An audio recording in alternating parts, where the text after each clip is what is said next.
Mən bir sual verirəm və suala cavab istəyirəm. Deməli bir uşaq hardasa 11-12 yaş fərq eləmir, qız, oğlan bir dənə mahnı oxuyur, onu populyar eləyirsiniz, onu səhnələrə dəvət elətdirirsiniz, onunla bəziləri şəkil çəkdirir, onu məşhur eləyirsiniz, sözüm onda deyil. Deməli buna heç kəs qarışmır, heç kəs demir ki, bax bu uşaq belədir, elədir. Amma nədənsə uşaq misal olaraq ki, qız uşağı hicabat geyinsə və yaxud da Quran oxuyursa və yaxud da namaz qılar, bu nədir? Bu uşağa yaraşmır, belə uşaq eləmək olmaz, belə eləmək olmaz. Bu belə deyək də, uşağın psixologiyasını pis təsir eləyir. Mən başa düşmədim, uşağa mahnı oxumaq psixologiyasını pis təsir eləmir.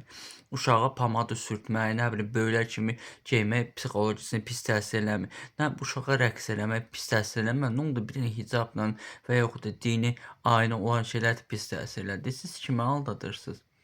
Nədir məqsədiniz? Bu birbaşa İslam dinini gözdən salmaqdır. Bunu bilirsiniz? Onlar İslam dininə söz deyə bilmirlər deyə kiçik məsələdən keçirlər, ya hicaba toxunacaqlar, ya deyəcəklər ki, bu belədir, bu elədir. Nə oldu?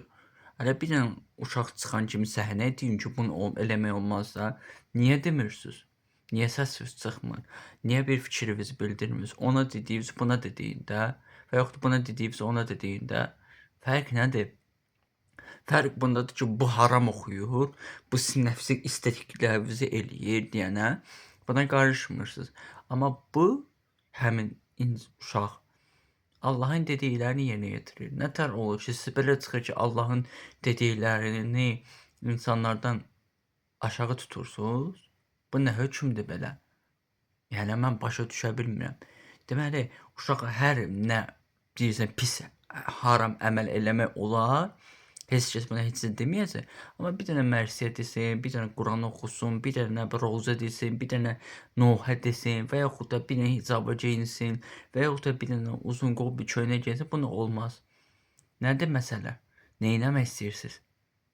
Sizin birbaşa məqsədiniz budur ki, siz İslam dinini gözdən salmaq istəyirsiniz. Sizin probleminiz o uşaqla deyil.